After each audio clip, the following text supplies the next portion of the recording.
చెప్పు. భయంగా ఉంది నిన్ను చూస్తుంటే. నువ్వు భయపడుతుంటే ఎంత ఆనందంగా ఉందో తెలుసా? తెలియని కిక్కిస్తుంది. నేను ఇంకా భయపెట్టడానికి వేరేదో చేయాలనిపిస్తుంది. నన్ను కన్విన్స్ చేసే బదులు నువ్వే లొంగిపోతే better. Just be logical, no discussion. Same my decision. నువ్వు పెద్ద సైకోలో ఉన్నావు. నన్ను ఎందుకు ఇలా ఏడిపిస్తున్నావు? ఎస్ చెప్పే వరకు ఇలానే ఏడిపిస్తుంటా. Swathi, any problem?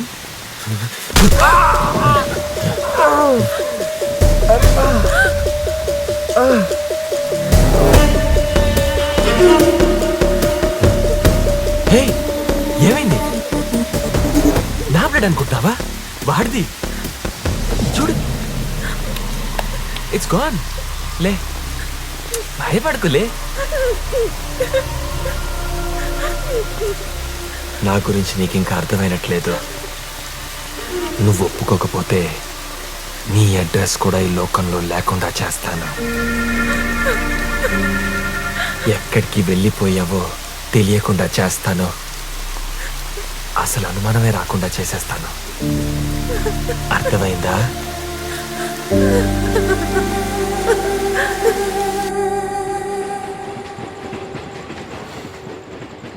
కంప్లైంట్ ఇవ్వచ్చు కదా. ఎంత ఈజీగా కంప్లైంట్ ఇవ్వచ్చు కదా అంటున్నారు. కంప్లైంట్ ఇస్తే ఏం జరుగుతుందో మీకు తెలియదా? చాలా కష్టపడుతూ ఇంత దూరం చదువుకోవడానికి వచ్చాను. పోలీసులు ఇన్వాల్వ్ చేస్తే ఇంట్లో తెలుస్తుంది. పేరెంట్స్కి మాలోనే తప్పు కనబడుతుంది. అన్నీ వదిలే, ఈ చదువులొద్దని మేము ముందే చెప్పాం కదా అంటారు. పెళ్లి చేసుకొని పిల్లల్ని కండవేనా మేడం లైఫ్ అంటే? నాకు ఒక ఏముంది లైఫ్లో, చెయ్యాలనుకున్నది చేయకుండానే తిరిగి వెళ్ళిపోవాల్సి వస్తుందేమో అని భయంగా ఉంది మేడం. ఇలా ఎంతమందో. కొన్ని రోజుల క్రితం న్యూస్లో చూశాను, ఒక స్టాకర్ అమ్మాయిని 17 సార్లు పొడిచి చంపాడు. నాకు ఒక న్యూస్లా మిగిలిపోవాలని లేదు మేడం. 2 రోజులుగా తప్పించుకుంటూ తిరిగితే ఈరోజు హాస్టల్ దాకా వచ్చేసాడు. ఎక్కడికి వెళ్ళాలో, ఎలా తప్పించుకోవాలో తెలియట్లేదు. రేపు డెడ్ లైన్ అంట. వాడికి నచ్చిన రెడ్ డ్రెస్ లో వెళ్ళాలంట. ఆ డెడ్ లైన్ కి సరెండర్ అయిపోవాలో నేనే డెడ్ అయిపోవాలో తెలియట్లేదు మేడం. నేను కంప్లైంట్ ఇవ్వలేను.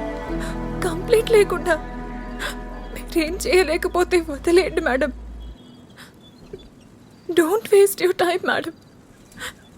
నేను కంప్లైంట్ మీద డిపెండ్ అయింటే ఇలా నేను ట్రాక్ చేసి నీ దగ్గరికి వచ్చిండేదాన్నే కాదు. Trust me.